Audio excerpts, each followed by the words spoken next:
Welcome to the Homeschool Connection. I'm your host, Dr. Patrick Aladowicz. Our show is designed to give you an in-depth look at what's taking place in our school's curriculum, the latest innovative methods we're using to inspire our students to learn, and along the way, we're going to give you some tips to help you get more engaged with your children's education.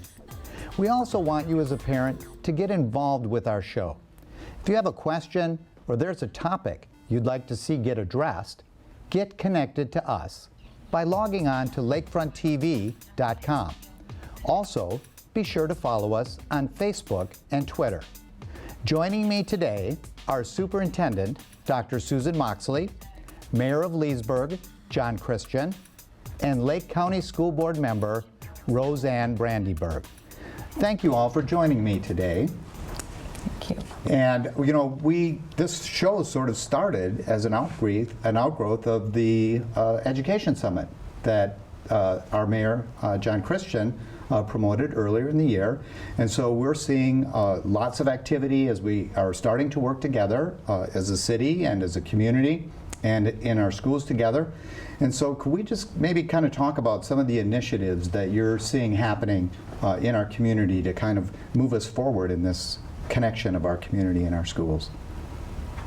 Well, I think the first would be we're sitting here at Lakefront TV with our superintendent and our school board member and the mayor of the city. So I think that's probably an immediate thing that we're seeing happening with our school district and our community, as well as beginning of a great school year. We're seeing our city and our schools working together, having issues with traffic and working to alleviate problems. So I think we're more responsive to the issues that pop up within our schools in Leesburg. Okay. I think to dovetail on what the mayor shared is I'm seeing such a positive outgrowth of increased communication and a feeling of synergy, if you will, among the community, the staff members at the schools in the Leesburg area, our parents, and our children, I think, ultimately see that as well. And everybody is very supportive of their child's school and the city's schools. And I think that the increased dialogue is refreshing, and I believe that this is the start of many more things to come. Roseanne, are you seeing anything in your position? Oh, I am seeing a lot. The Leesburg Chamber has put together an education committee as a result of the Education Summit, and Mayor Christian and I both serve on that committee. We have the principals from all of our schools, including Lady Lake, Fruitland Park, and Leesburg. We also have the city manager and other people from the city of Leesburg. We have community members, we have business people who are part of the Leesburg community, but also the Leesburg Chamber of Commerce. And we've had 2 meetings. We have another meeting coming up, and the Chamber has taken the lead with this. There is also a breakfast planned for next Tuesday, inviting all of the clergy around. It's not just Leesburg, it's clergy all over Lake County to be able to come to this breakfast to share with them how they can adopt a school, get involved with schools, to get the members of their congregations to adopt a school and just become active and involved. So we're looking for the parents, but we're also looking for people, grandparents and other people who may have moved here but want to stay engaged and help our students. And it sounds like we've got the city is involved and the school board is involved. We have our business community being involved through the chamber. So some things are starting to happen in our community that are moving us in the right direction with increasing communication. When we talk about parent involvement, what are some things that parents can do to stay connected? I know as a principal, I see the importance of parents being connected to teachers and to the school, because that's our opportunity to work together as a team. And I recognize that as a principal. In your work, do you see the importance of that connection, and what suggestions could you make to parents to help them stay more connected in that same vein? I see a very powerful connection. In a child's education, we need to have a strong partnership, and it takes all of us working together. Parents participating in this particular program, sharing ideas on some topics that would be very important to them as parents that they see, and voicing that to us so we can bring information and provide that feedback and that resource to parents and make that connection. We have some parent resource centers, and making those materials that are available so a parent can assist their child at home. I think as simple as reading with their child on a daily basis, even if it's 10 minutes, that ability to have that one-on-one time with your child, the opportunity to give your child to read to a parent, and that parent having a dialogue, a communication, a conversation, if you will. What was the story about? What do you think about that story? Who was the main character? What do you think the author's trying to tell you in that story that you just read? Having that conversation, children really value that time with their parents as well. So those are a few. There are many, many types of opportunities that are available. Well, and I would say even when a child comes home from school, to ask your child, how was school today? How did you do on that math test?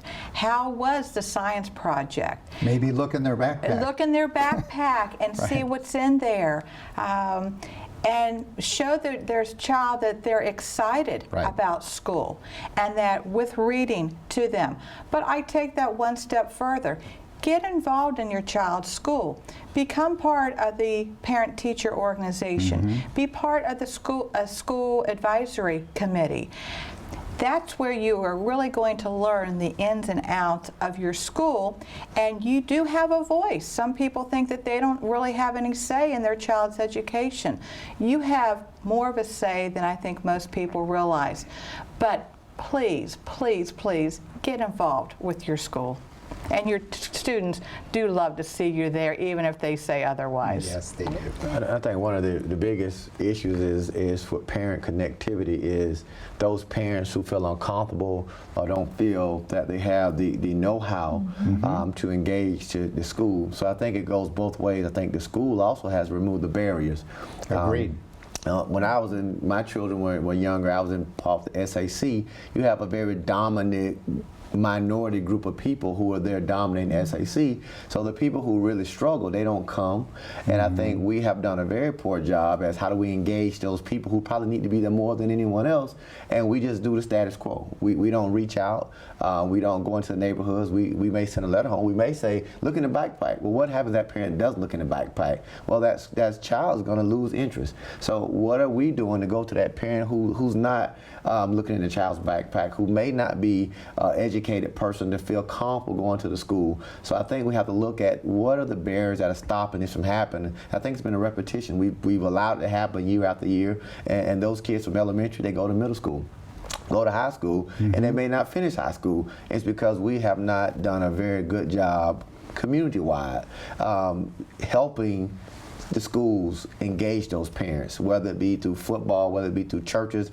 What are we going to do to make sure that that connectivity is there, whether it be through social media, whether it be through Saturday events where we're not just having the kids to come, but we also want the parents to come, and we do something different. How do I make you feel comfortable? Have the same problem at church. Right. Yeah, I got a very small population who speaks and the rest in the back, and how do I engage that other group who makes up the majority of the church when you're only hearing from the minority? So I think for me, that's my biggest push. How do we get that other part of our community who kids may not do well, who may not look in the backpack, who may not ever attend the school events that you're calling, robocalling, sending out information? How do we get them involved? Well, you know, that's a really good question, John, and I'd like to ask our audience to please help us with that.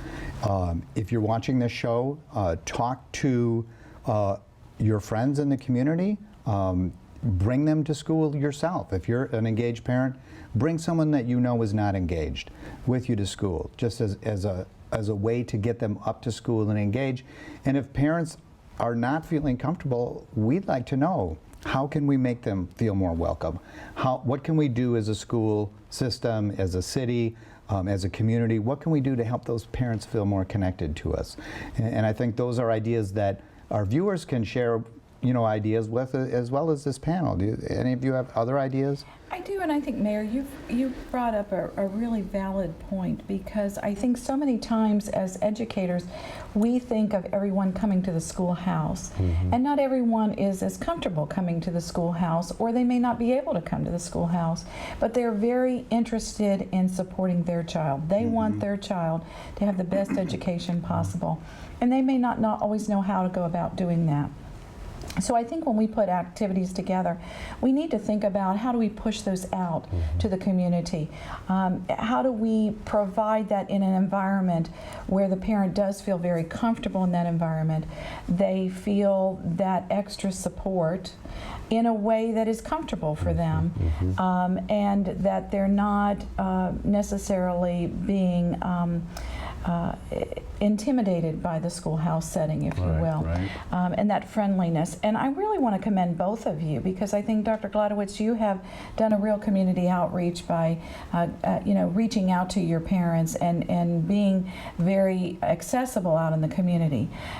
Mayor Christian, I think you've started that leadership with bringing that to the forefront with the educational summit, if you will, and getting the churches involved, and some of the things that are on the horizon for us to look at ways on all of us giving that 360-degree support for our children in all arenas. And I think this again is just an attribute to your leadership and care and concern for our children and our parents. Thank you. Well, thank you so much. And this has been some great information. And when we come back, more with our distinguished panel. We'll be right back.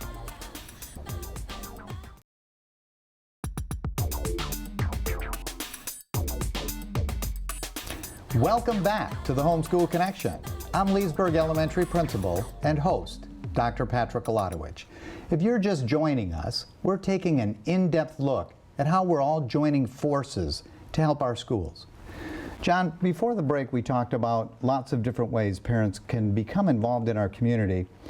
And I know the idea of it takes a community to get involved with our schools is really important to you, and it's a central idea. What does this look like for parents to become involved like that? Well, Patrick, I think for me, from a city standpoint, I think the city's role is to support our schools and our parents any way we can. I think the city of Leesburg, we instituted a Power Academy with the cooperation with the school district, where the city donated funds to engage our students to become green certified in electricity, because we own our own electric company. So the city, I think, looks at ways and opportunity to encourage our citizens to be involved, support our schools, to make sure that we have the best schools in Lake County. So Leesburg ideal of community involvement is engaging our parents, engaging our business leaders, understanding that we're in this together, working with our school system, making sure that if Leesburg can provide any assistance for us with utilities, any other support for professional support, mentors, we want to be there for our school system and our children. We feel whatever we can do, supporting parents, supporting the principals and our superintendent, whatever they need, and our school board rep. Leesburg wants to be known that we're here. Whatever we can do to help, that we're willing to do that. Okay, great. Susan, any ideas? We really want to make sure that we understand that reading is foundational to all learning. And I think the importance of teaching our children to understand the value of learning to read and reading, and that as parents, as community members, as leaders, we need to be setting a role model and communicating to our children why reading is so important, and to develop that love of reading. For example, I think it's important that when we are engaging with children, whether it's in our role as a leader in the community, whether it's a parent, whether it's a church member, having that conversation with why I value reading. What is my favorite book? This is why I love to read. This is why reading is important and how it connects to my job and my career and being a good citizen as well. Showing those connections for our children, and that comes in communication and dialogue. You know, wouldn't it be great if we could feature one of our community leaders or a teacher or a minister in the community, a business leader, featured on why reading is important, and this is how reading helps my job, and this is my favorite book and why. Just getting that and having that conversation to demonstrate reading is important. That comes to mind. That's a great idea. And you know, parents, just at home, we talk about parents, you know, being a little maybe apprehensive sometimes about coming up to school and being engaged, because it is a different thing for many of our parents, and some of them, you know, may have had a bad experience growing up and they're not comfortable coming to the schools and being connected, and it's okay to say that, okay, but how do we repair that damage? It's kind of hard, and it takes some time and it takes some work and some effort. But when you talk about reading, that's a way. When I hear you say that, I get so excited, because I think to myself, this is how our parents, simple thing, very simple, that they can engage with their child's education right at home. Just make sure that there's time for reading and a priority on reading in the house. That's a beautiful way to engage with your child in just a really loving way as a parent. Right. Here I have this time to spend with my child, enjoying a book together. Can I piggyback on what Dr. Mark is saying? Is, and we as a church, we feel growing up, we did that in Sunday school, where you read the Sunday school lesson, you got in front of the church, and you repeated what you learned in Sunday school. And that on taught public speaking, that also enhanced reading. And I think we kind of skip over some of the values that we learned growing up as children. And now everything's so fast-paced, even in church, we don't want to do that anymore. But I think that kind of let you identify which kid can read, which kid has issues with reading. So now you're doing it in the school, but now even you're doing it in the church, where now the church is stocked with teachers. Now can say, well, she has a little issue with reading, let me spend extra help. So I think as this community comes together, we have so many different avenues we can reach families and children, and goes right back to reinforce the whole foundation of reading, public speaking, high self-esteem, and clapping for children who get in front of the church and do a speech. We're clapping. That's increasing self-esteem. So I think some of the things that we have been omitting, and that partnership, I think, with community, with church and business, comes together, reinforces the basic foundations of writing, reading, and arithmetic. And then if I could share, we have a wonderful library downtown Leesburg. Yes, we do. And if a parent feels that they may not have books at home, how fun would it be to say, we're going to go to the library and we're going to sit in the children's section and we're going to read a book together, or we're going to go check out a couple books and we're going to take them home and we're going to read them this week, and then they take the books back next Saturday and they pick up new books next Saturday, and it starts a routine, but something that the parents and the children can do together. And I do want to say thank you to the City of Leesburg, because when the City of Leesburg provided the funds to Leesburg High School a few years ago for this Power Electrical Academy, it is one of our most successful academies in all of Lake County. And so the partnership that we have with the City of Leesburg, I would like us to be able to see that partnership with other businesses and members throughout the community. There's some people who may say, I don't know what I can do. Well, would you be willing to come in and read with a child? Would you be willing to come in and volunteer in a classroom? Would you be willing to donate some items or equipment or needs that a school has? Every one of our schools has a list of needs that they have. Some are different than others. And so there are so many opportunities to encourage people to please get involved. And I remember as a child going to the library every month, and I'd get my parents would bring me, I'd get a big stack of books, and I'd come home, and I just loved that. I just consumed me. I just loved reading as a child. But you know the amazing thing about taking them to the library? That's just a great suggestion. In today's economy, it's absolutely free. It doesn't cost you a penny. to get over there to the library, to check And out you some get a books and library have some card. valuable family time Yeah. together. That's a great suggestion. You know, Patrick, too, the other thing is we shouldn't forget about our middle school and high school students with the reading piece as well. It may not be the let's sit down and read a trade book, if you will, or a storybook, but it may be, talk to me a little bit about, what you're learning in XYZ course. Maybe it's one of those career and tech ed courses. Maybe it's social studies. Maybe it's biology. Maybe it's earth space science, if you will. It's been a long time since I've been in one of those courses, All right. and I may be interested in brushing up on that. And so I can ask some of those questions. Gee, you're talking about this. I want to remember about that. I'm very interested in that. Share with me a little bit about it. Let's look at that in your Right. book, or let's go online and see if you have that access available. Right. Yeah, you bring that up, and that brings up a really good point. We have a really rigorous curriculum with the introduction of the new Florida standards. And so I think it's important to recognize that many of our parents, and even with the old curriculum that wasn't quite as rigorous, parents have said to me, I don't know how to help my child with the math. It's way different than when I went to school.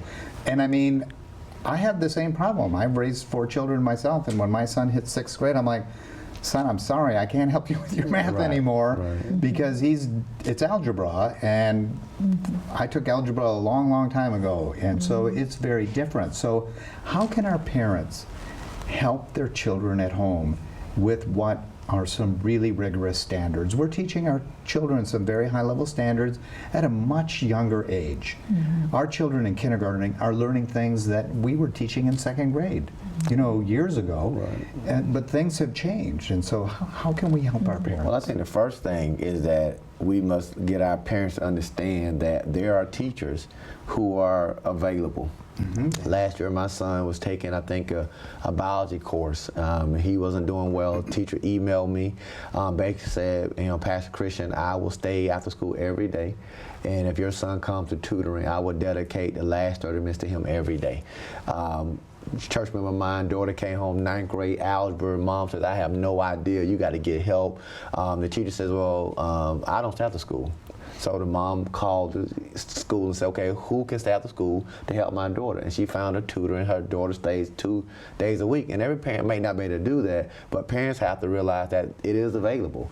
And it has to be either email, telephone call, or reach out to a community leader and say, hey, I don't have access to email. Can you call the principal and find out, can a tutor available for my child? Because most parents aren't going to go back to school and learn algebra, and the course is not designed where you got enough time to do it. You're in it, you got to get it. So Right. I think our parents have to understand, and we have to teach them that the resources are available, whether it be parent resource centers or call the school. Call the school, that's right. Aggravate the principal until he says, hey, somebody please call John Christian back because he's getting on my nerve. I'm getting emails all day. I can't do my work. And somebody needs to call him back because his child needs help in algebra. And I think the parents have to get back to that comfort feeling that the school is there for me. That's right. And it's never an aggravation. Right. It's a welcome call. We want our parents to call. We want to offer them whatever help we can. And I think that's the message that we have to get to those parents who may not be just ready to pick the phone or let me call the school, because to be honest, most of the children who do well, you probably never interact with their parents. It's those kids that get in trouble, who's getting in trouble. That's the ones in the office. That's the one you're calling all day, calling the parent. But the child just does what he's supposed to do. I don't even know that kid's name because he just comes, does what he has to do, and we don't reward those kids. We reward the kids that come sit in the principal's office all day. Call your mom, tell your mom to come, and I think we have to do a better job at giving an attaboy to that kid right. that's just doing what they're supposed to do, and not forget about that kid either. So I think we just got to make sure the parents realize that the school is there, teachers are there as a resource, and how to engage that teacher to get the resources for those children. The other thing too is we have a lot of students that are very talented in one area, and sometimes we forget that they can provide tutoring to some of the younger children in their maybe their neighborhood, maybe a younger brother or sister. That students do respond with a peer helping them with something, because they're not as afraid to ask a lot of times. Right. And I'd be the yeah. first to say, as an elementary principal, if there's any high school students out there that are interested in coming to school at the end of the day to read to students or help students with their homework, I would love to see them show up at Leesburg Elementary, and I know my colleagues would love to see them at their schools as well. There's always a need. We've had study buddies, we've had peer-to-peer kind of tutoring, and of course students need to volunteer and want to do that.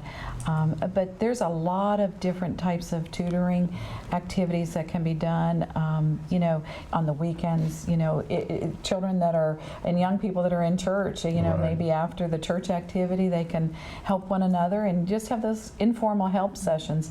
That's a good way. I do think we need to, with the new standards, because they are so very different, we are hearing from parents that they are a little frustrated because they don't know how to best help their child, and the child is maybe struggling a little bit, that we need to have some more parent academies. We need to have those informal sessions where parents can understand the standards better, understand where the resources are for these new standards, and how they can best help too, because this is new for all of us. Right, and if parents have ideas about ways that they'd like us to help them to get engaged, to learn more about, you know, the academics and the requirements, we want them to share with us right here on Lakefront TV. They can just log on to the website and share whatever ideas they have to help us come up with ways to connect to them. That's all very important. Well, you've been an amazing panel today, shared some great information.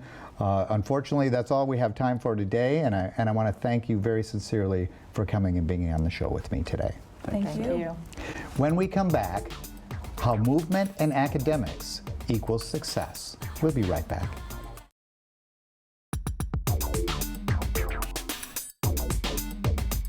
Welcome back. I'm your host, Dr. Patrick Olodowich. Did you know brain health is related to physical activity? That's why every week here on the Homeschool Connection, we share with you a fit body, fit mind tip. Let's turn things over to our very own Muriel Burt. We've always known that there's been a connection between a fit body and a fit mind. Recent studies show us that students need a brain break in the classroom every 25 to 30 minutes. We have a first grade classroom that we're going to go in and watch a brain break in action. The brain break that you will be watching will stimulate the same area of the brain that we use for reading, writing, and computation. The brain break will incorporate crossing the midline of the body. So therefore, taking the right hand to the left knee or left hand to the right knee, etc., stimulating the area of the brain that we use for reading, writing, and computation facts. So let's go watch that first grade classroom in action. All right, first grade, we're gonna do a brain break today. So what I need you to do right now is I need you to get out your snowball, and I need you to stand up and push in your chairs. Okay, everybody's eyes on me, and I need everybody to watch. We're gonna take the snowball, and we're gonna have our legs just a little bit apart, and we're gonna make a figure 8 around our knees with that snowball. Take it around with a figure 8, and keep it going. Cross that midline in the middle so you're switching hands with it. Oh, believe me, I'm gonna say reverse in just a second. All right, reverse. Everybody take it the opposite direction. Make that brain challenge going to the weak hand. Keep it going. All right, everybody stand up. Take that snowball around your waist. Can you take that snowball around your waist? Okay, and reverse. Go the other direction. Got to change the way our brain's thinking right now. Reverse it. All right, now down to your knees, around your knees. Very good. These guys are awesome listeners. And reverse. Okay, now you can stand up. You can pull out your chair, sit back down, and put your snowball back in your desk. If you'd like to find out more about the brain breaks we're doing in Lake County, you can go to lakefronttv.com. We hope you enjoyed today's show. If you have a question or a topic you'd like to see be addressed in a future show, please contact us on lakefronttv.com. Also, be sure to follow us on Facebook and Twitter. Until next time, don't break the connection.